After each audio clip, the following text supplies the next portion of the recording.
Hello everyone, welcome back to NCERT vision and this is Lovely Pandey. हम लोग class 9 की science chapter 5 पढ़ रहे थे, दी फंडामेंटल यूनिट ऑफ लाइफ। जो लास्ट वाली टॉपिक थी हमारी, उसमें हम endoplasmic reticulum and Golgi apparatus के बारे में पढ़े थे। हम सेल ऑर्गेनेल्स पढ़ रहे हैं। आज हम उसके आगे की टॉपिक पढ़ेंगे।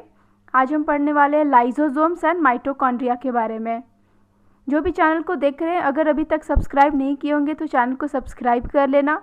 एक्सप्लेनेशन आपको अगर समझ में आती हो तो वीडियो को लाइक करना और अपने फ्रेंड्स के बीच में शेयर करना। ऊपर देखना आई बटन दिख रहा होगा, उससे जो भी इसकी पहली वाली वीडियो थी वहाँ से वो ओपन हो जाएगी।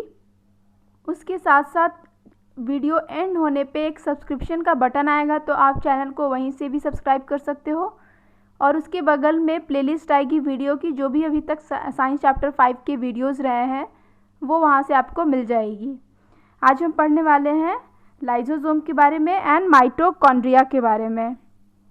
हमने कल पढ़ लिया था ये सारे, गोल्गी अपैरेटस पढ़ लिया था हमने। देखो, लाइजोसोम के बारे में कहा जा रहा है, ये थर्ड सेल ऑर्गेनेल है जो हम पढ़ रहे हैं। लाइजोसोम के बारे में कहा जा रहा है कि ये क्या करती है, तो सेल के अंदर साफ सफाई का काम करती है। जैसे कि घर में हम क्या करते हैं, झाड़ू पोछा करते हैं, तो क्या करते हैं, जो भी हमारे जो घर के अंदर कुछ गंदगी घुस जाए, ठीक है, तो उसे हम क्या करते हैं, बाहर निकालते हैं। तो वो जो लाइजोसोम का काम क्या है, सेल के अंदर साफ सफाई का काम करना। अगर हम ऐसे सिंपल वर्ड में, अगर सिंपल मीनिंग में अगर समझे तो यही लाइजोसोम का काम है सेल के अंदर।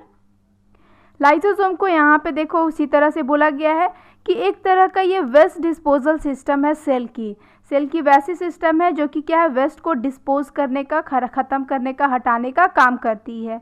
ठीक है, लाइजोसोम्स ये करती कैसे है, तो जो भी फॉरेन मटेरियल्स हो गए, जैसे कि सेल के अंदर अगर इंटर कर जाते हैं, वो सेल में आ जाते हैं, ठीक है, क्योंकि हम जानते हैं जो प्लाज्मा मेम्ब्रेन है वो क्या है हमारी, वो किसी भी सब्सटेंसेस सेल के अंदर जा सकते हैं या फिर सेल से बाहर आ सकते हैं। ठीक है, परमिएबल मेम्ब्रेन है, वो जो भी हमारे जो सब्सटेंस हो गया उसे परमिट करती है, आने देती है सेल के अंदर, और सेल से बाहर कोई सब्सटेंसेस वेस्ट मटेरियल जानी होती है अगर, तो वो बाहर जाने देती है।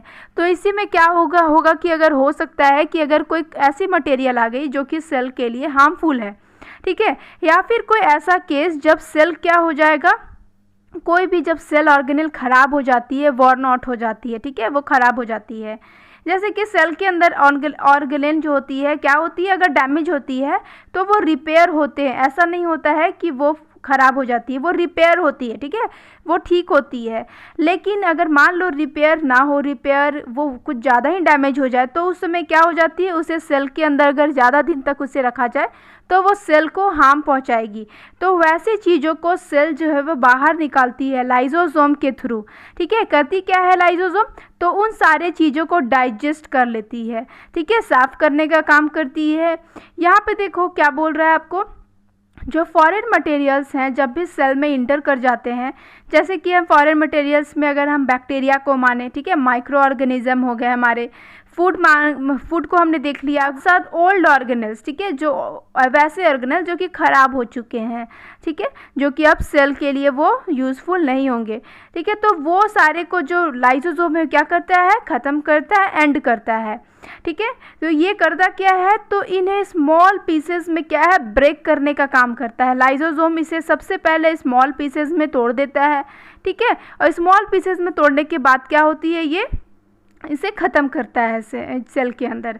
देखो, जैसे कि लाइजोसोम ये सारी चीज़ें कर रही हैं, तो जैसे स्टमक में क्या करते हैं, हमारा फूड जो हम खाते हैं वो स्मॉल पीसेस में टूटती है, तो स्टमक में स्मॉल पीसेस में टूटती है, तो हमें पता है कि जो स्टमक होता है उसके अंदर बहुत सारे डाइजेस्टिव जूसेस होते हैं, डाइजेस्टिव एंजाइम्स होते हैं, ठीक है, हाइड्रोक्लोरिक एसिड के बारे में हमने पढ़ा है।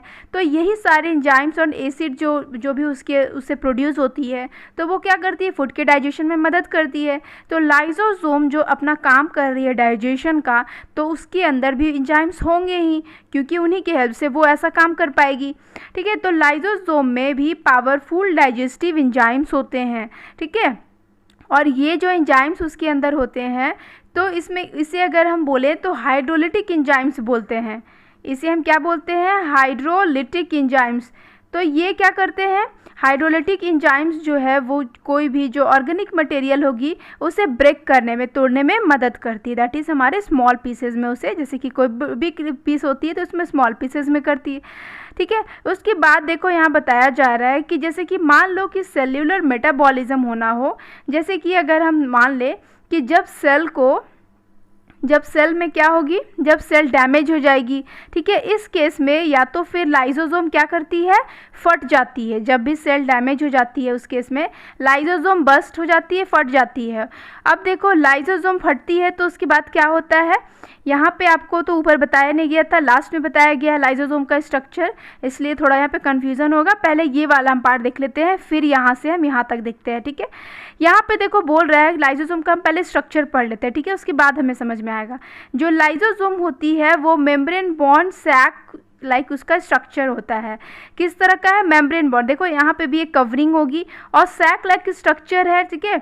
तो वेसिकल्स है, तो इसमें क्या होती है, जो इसका जो सैक लाइक जो स्ट्रक्चर होता है, एक स्मॉल बैग जो स्ट्रक्चर जो होता है, तो इसमें इसके जो है डाइजेस्टिव इंजाइम्स जो है इसके अंदर स्टोर रहते हैं, ठीक है। डाइजेस्टिव इंजाइम्स हमने पढ़ा, इसमें किस तरह के इंजाइम्स होते हैं, हाइड्रोलिटिक इंजाइम्स होते हैं। तो ये सारे जो इंजाइम्स है इसके अंदर स्टोर्ड रहते हैं, ठीक है। और ये जो इंजाइम्स है वो बनते कैसे हैं, तो वो रफ एंडोप्लाज्मिक रेटिकुलम, आपको याद होगा रफ एंडोप्लाज्मिक रेटिकुलम हमने पढ़ा था, तो उसके द्वारा ही ये जो इंजाइम्स है वो बनने का काम करती हैं और लाइसोसोम्स में स्टोर रहती हैं। लेकिन मान लो कि अगर पूरा सेल ही डैमेज हो जाएगा तो उस समय क्या करती है, लाइसोसोम जो है अपना थोड़ा थोड़ा इंजाइम ना निकाल के वो पूरा फट जाती है, ठीक है। फटने पे क्या होता है, उसका जो इंजाइम से पूरा फैल जाता है, जिससे जो पूरा जो सेल ही है वो डाइजेस्ट कर लेती है। वो जो पूरा सेल ही जो डैमेज हो गया है वो क्या होगी, स्मॉल पीसेज में टूट जाएगी, ठीक है, और फिर वो बॉडी से बाहर निकल जाएगी। तो इस तरह से आपको बोल रहा है कि जो लाइसोसोम है वो एक तरह से हम बोल सकते हैं कि वो पूरे सेल के लिए क्या करती है, सुसाइड कर देती है। मतलब क्या होता है, पूरे सेल को ही वो खा जाती है, ठीक है। तो इस केस में जहाँ पे क्या है, उसे किसी और की ज़रूरत न पड़ रही है, वो खुद ही ये काम कर रही है सेल को डाइजेस्ट करने का। तो इसलिए यहाँ पे बोला जा रहा है कि इसी के कारण जो लाइसोसोम है उसे हम suicide bags of a cell भी कहते हैं। सेल की वैसी बैग जो कि क्या करेगी, सुसाइड का जो है रीज़न बनती है, दैट इज़ सेल को ख़त्म करने का, पूरे सेल को ही खा जाने का, डैमेज कर देने का, ठीक है। फिर यहाँ पे देखो किसी डैमेज सेल को क्या करने की, डाइजेस्ट करने की, उस बॉडी से बाहर निकालने की, ठीक है। ये हमने देख लिया है, स्ट्रक्चर के बारे में हमने पढ़ लिया लाइसोसोम का। अब देखते हैं हम माइटोकॉन्ड्रिया के बारे में। हमने लाइसोसोम पढ़ लिया, माइटोकॉन्ड्रिया पढ़ते हैं हम।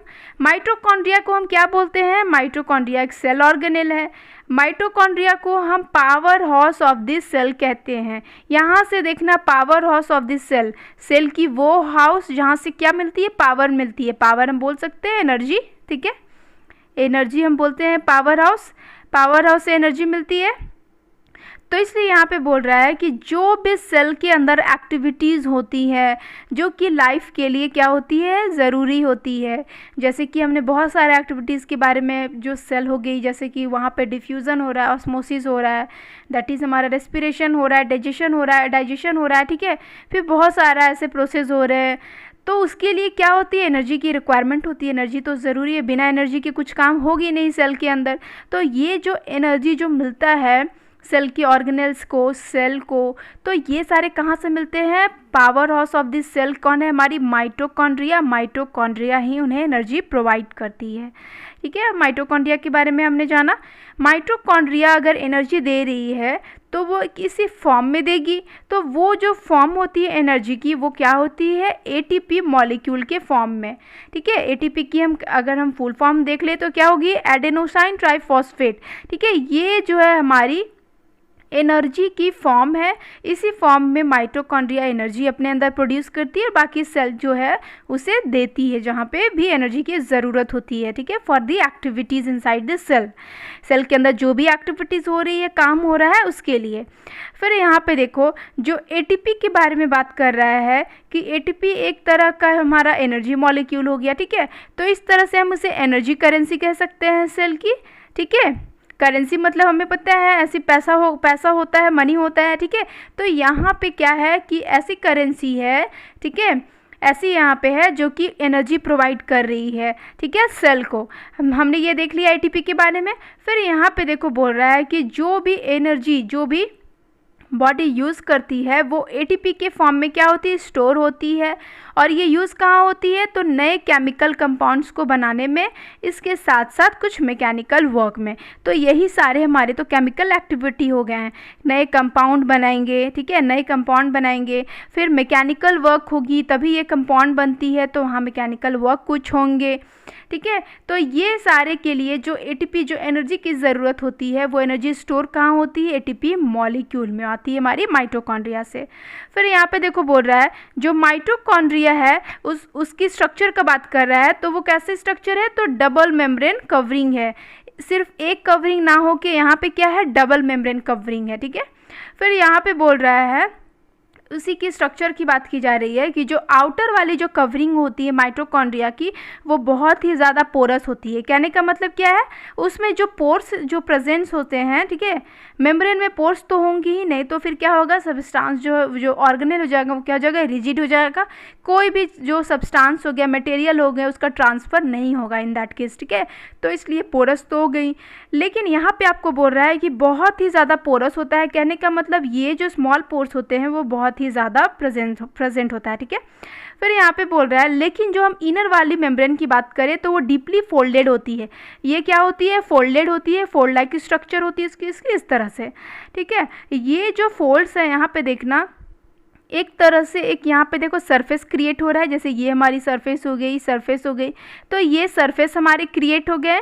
तो ये जो सरफेस क्रिएट होते हैं वो भी सेल के अंदर कहीं ना कहीं रिस्पॉन्सिबिलिटी को हैंडल करते हैं। कहने का मतलब क्या है कि इनकी भी अपनी कुछ रोल होती है जो सरफेस एरिया प्रोवाइड कर रही है। ये करती क्या है, यहाँ पे देखो ये जो सरफेस एरिया है वो क्रिएट करती है एटीपी जनरेटिंग केमिकल रिएक्शन के लिए। कहने का मतलब बोल रहा है यहाँ पे देखो कि ये जो हमारा जो फोल्ड लाइक स्ट्रक्चर हो गया माइटोकॉन्ड्रिया के अंदर, यहाँ पे देखना हमने देखा है कि यहाँ पे देखा हमने कि माइटोकॉन्ड्रिया क्या करती है, एनर्जी प्रोवाइड करती है, पावर हाउस कहते हैं इसे सेल की, ठीक है। तो ये जो एनर्जी एटीपी से आ रही, तो एटीपी जो है वो कहीं ना कहीं तो बन रही होगी। तो ये जो बनने का जो काम है वो कहाँ हो रहा है, ये देखो जो फोल्ड लाइक स्ट्रक्चर है ना इनर मेम्ब्रेन में, तो ये सरफेस प्रोवाइड कर रहे हैं यहाँ पे केमिकल रिएक्शन के लिए। और यहीं से रिएक्शन से हमारा क्या बन रहा है, हमारा एटीपी जो है वो बन रहा है इसी केमिकल रिएक्शन से। तो हम बोल सकते हैं कि एटीपी जनरेटिंग केमिकल रिएक्शन के लिए सरफेस दे रहा है कौन, माइटोकॉन्ड्रिया के अंदर जो इनर जो फोल्ड लाइक स्ट्रक्चर होता है वही, ये वाली जो स्पेस हो गई हमारी वो, ठीक है। फिर यहाँ पे देखो माइटोकॉन्ड्रिया को हम एक अनोखी सेल ऑर्गेनेल भी बोलते हैं। अनोखी सेल ऑर्गेनेल कहने का मतलब क्या है कि इसके अंदर कुछ ऐसा है जो कि बाकियों के पास नहीं है। कहने का मतलब क्या है, बाकी और भी जो हमारे सेल ऑर्गेनेल्स हैं उनके पास वो जो है फीचर नहीं है जो इनके पास है। तो वो ऐसी क्या बात है, तो यहाँ पे देखो बोला जा रहा है कि इनके पास अपनी खुद की डीएनए होती है और खुद की राइबोसोम्स होती है। ऐसा इसलिए कहा गया है क्योंकि देखो डीएनए हम जानते हैं, डीएनए हमारा कहाँ होता है, डीएनए हमारा न्यूक्लियस में होता है, ठीक है। उसके बाद हम राइबोसोम्स के बारे में भी हमने कल जो पिछले वाली जो वीडियो थी हमने पढ़ा था कि ये जो हमारे रफ एंडोप्लाज्मिक रेटिकुलम हो गया है इनके पास राइबोसोम होती है, इसलिए तो इन्हें रफ कहते हैं, ठीक है।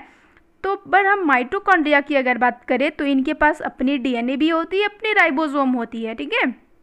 तो इसके कारण क्या होती है, खुद की राइबोसोम होने के कारण क्या करते हैं और डीएनए होने के कारण ये अपनी जो प्रोटीन की रिक्वायरमेंट जो होती है माइटोकॉन्ड्रिया की वो क्या कर लेते हैं, वो खुद ही अपने प्रोटीन को की नीड को पूरा कर लेते हैं।